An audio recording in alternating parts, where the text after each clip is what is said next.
My name is Steve. Welcome back to my shop and Shark Bits number 11.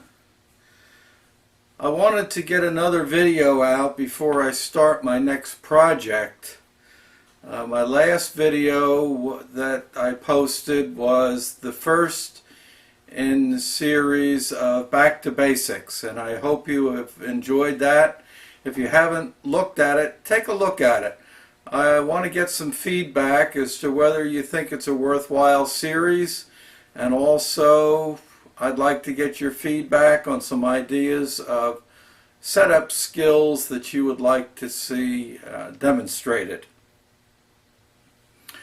Before we get started in this Shark Bits episode, I want to thank everyone that has subscribed to my channel over the past several weeks since Shark Bits 10. I put out an appeal. I'm trying to reach 1,000, and we have gone another 50 subscribers. So I want to thank all my existing subscribers, particularly the new subscribers, and I want to invite any of you to join. At 1,000, as I mentioned in my last Shark Bits, I'm going to do a pretty significant giveaway. If you've been following me, you notice that I did some precision ground bench stones, flat stones, and I have a set here. They go in pairs, and I have a set all ground up that's going to go to a lucky winner. When I reach 1,000, we're going to have a giveaway for a set of these precision ground stones. They're ready to go. In addition, I'm going to have a second prize, which will be one of my brass hammers. So let's get started. During Emma's live video of this past week of Wednesday, where she showed those stones, there was some discussion going on, and unfortunately I didn't get up early enough to watch it live, and I could only respond to it after the fact. But there were a couple of questions that came up about the stones, and they asked whether the sides had been ground. And absolutely, I have ground both faces and both sides of the stone, but not the ends. I did not do the ends. And the other thing that was done, when Robin Renzetti showed grinding these stones, he actually ground them and left a lip on the edge so that it would go down into a recess a little bit better. And I have chosen not to put the lip on it for a couple of reasons. One is that it's a lot of extra labor, and if somebody is really interested in me putting that lip on the stone, I'd be happy to do it, but there will be an upcharge on it, and that's something that I can discuss with you if you're interested. But the other thing is that from what I can see, they have a tendency to be a little brittle. And that edge, it makes it a little bit more susceptible to chipping and cracking. And if you're just using this for general purpose, the square edge on the stone is what I feel is all you're going to need. I haven't even put that lip on any of the stones that I'm using in my own shop yet. I may, as I see a need for it, I may grind up a set with the lip. But for right now, I'm just grinding the edges of the stones square. I got some viewer mail. I had sent him stickers, and I'm sure most of you that are watching me are familiar with Keith Fenner, Turn Right Machine Works. And I got involved with his What's in Your Box giveaway and sent tools and sent some shop-made tools to him in each of the years that he ran that program. When I did that, I also sent channel stickers to him, and he never kept any. He just gave them all away with the boxes. So I sent him a couple of channel stickers, and in return he sent me a package with a couple of his custom T-slot cleaners. These were made to support the 2018 Summer Bash, and I also got a couple of his new stickers, which I've got to put one up. I've got one of his old ones on my board, but I've got to put up a new one, and I have a few extras. So thank you, Keith Fenner. If you were following my put a dress on that diamond series, you may have noticed, if you're very observant, that I absolutely wore out the wheel on the crush dresser. I just ordered in and received a new grinding stone for the crush dresser. So it'll be all ready to dress my diamond grinding wheel next time that needs to be done. Also, many of you that watch my videos probably follow Steve Barton, Solid Rock Machine Shop. Steve has a great channel. I'm going to put a link to it. Steve and his family have a shop. They do some very interesting machining. He built some boring bars, 3/8 and 1/2 inch boring bars that are second to none out there. I purchased one of the 1/2 inch bars from him at the Bar Z Bash, and I'm very thrilled with it. It works great. But in one of the videos that he posted, he was doing some cutoff of hardened steel with an abrasive cutoff wheel in his surface grinder. So I just got in a wheel that fits my grinder. He had recommended a manufacturer that I have someplace to purchase it from on his recommendation. But prior to finding that, I purchased one through Norton, and this wheel, it's a 7-inch by 50,000th wide, and it is a non-reinforced wheel. Hole diameter is 1.25 inches, so that'll fit my arbor, and I expect to be using that on my next project build. So thank you, Steve Barton, for the heads up on the cutoff wheel. We'll give it a try. I got a pretty good response to the series on the precision ground flat stones, and I had purchased 3 sets of them, made in USA. I buy them from MSC. They had them on sale at the time. Unfortunately, when I went to buy the second batch, they were not on quite as good a sale. They were still on sale, but not quite as good a price. And I did sell all 3 sets that I had, and so I just ordered in and received 4 more sets of stones. So I will be grinding them up in the month of November. So by the end of the month, I will have some more sets ready for sale. If you're interested, please email me and I will send you the particulars on it.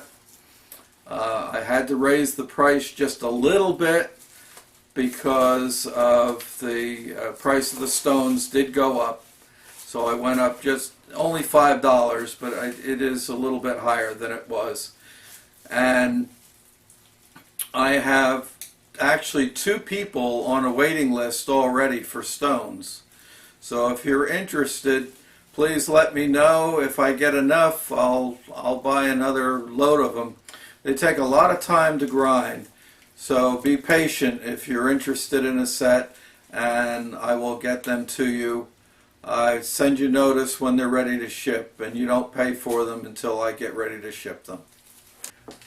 Also had an eBay find. I have been looking for a while for some assorted gauge blocks. I have a full gauge block set.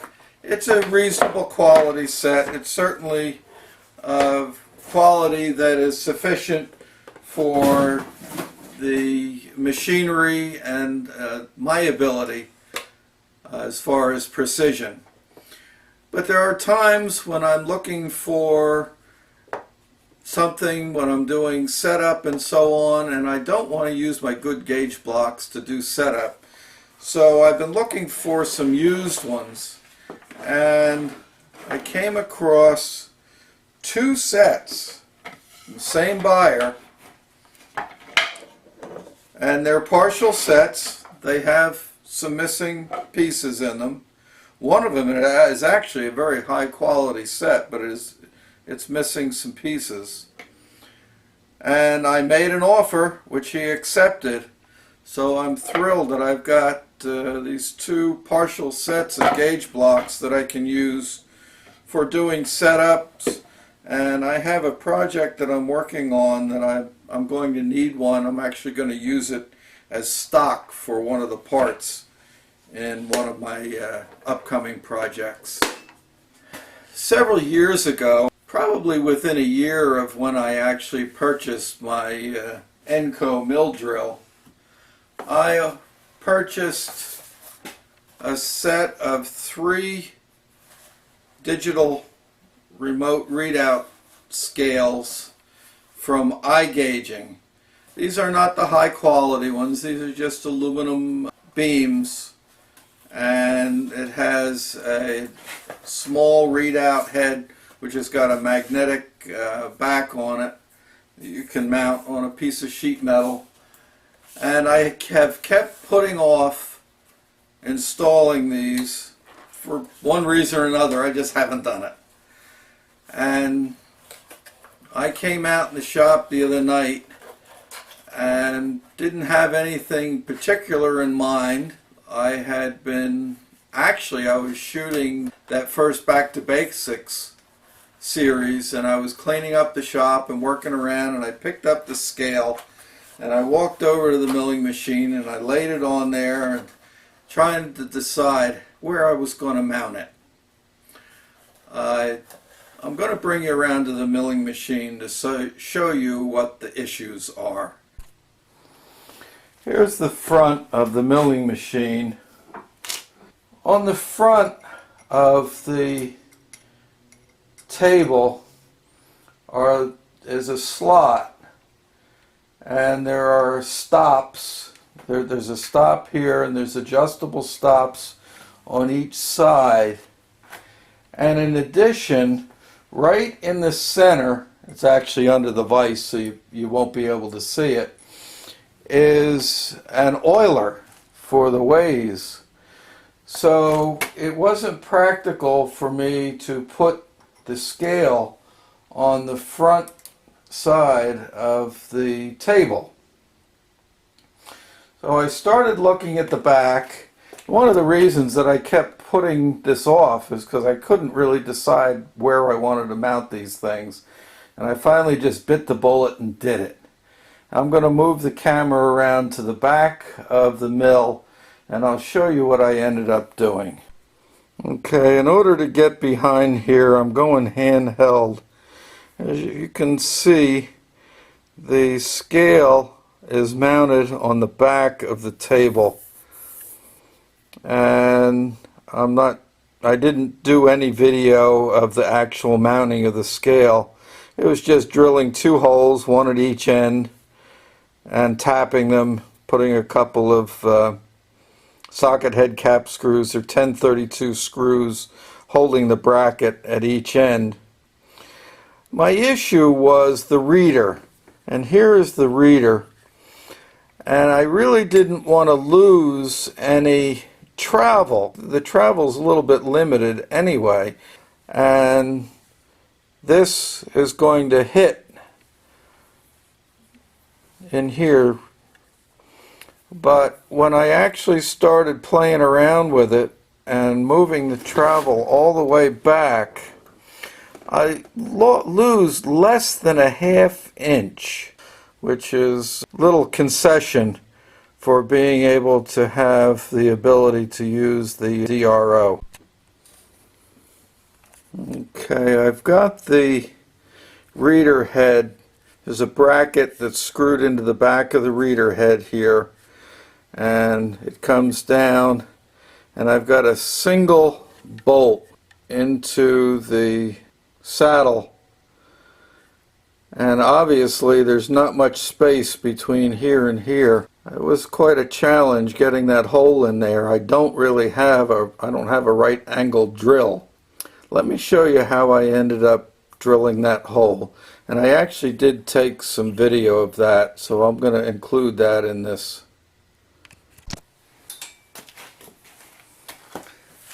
Back when I had my automotive machine shop, I used to do a lot of getter outs, and in later years I actually had a lift in one of my garage bays in the shop, and so other mechanics would bring their getter outs to me in the vehicle sometimes. So very often it was quite awkward to get some of the bolts drilled out or whatever they had broken off in there.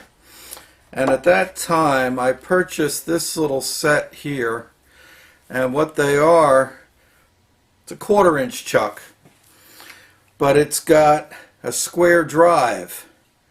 This one's a 1/4 drive, and this is a 3/8 chuck with a 3/8 drive, and they will fit on an air ratchet.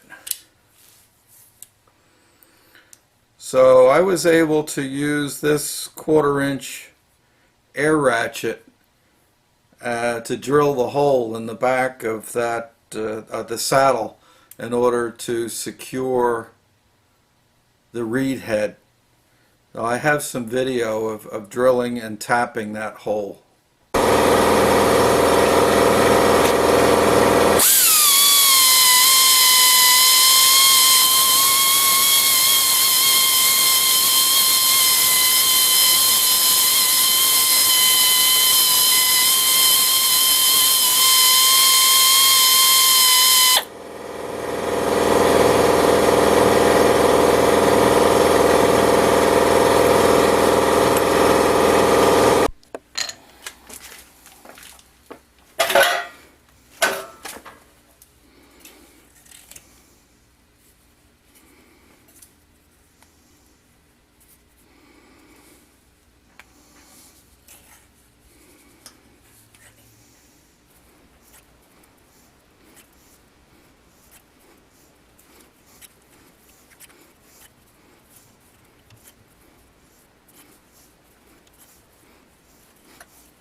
Okay, I'm going to set my dial to 0. At 0 right now. I'm going to reset this to 0.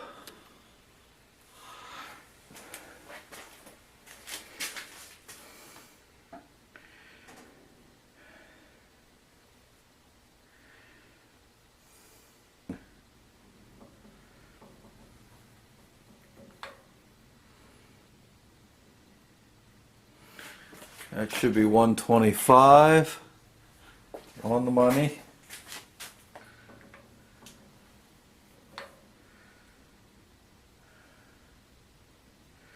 That should be 250. Okay, I'm 1,000th off.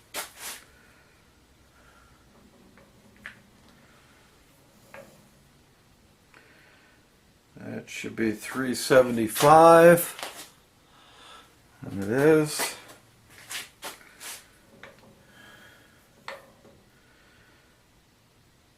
And that should be 500. Right on the money. So just actually the width of the line on my dial makes that much of a difference at 1,000th. So I'm pretty happy with that. So there's one axis done.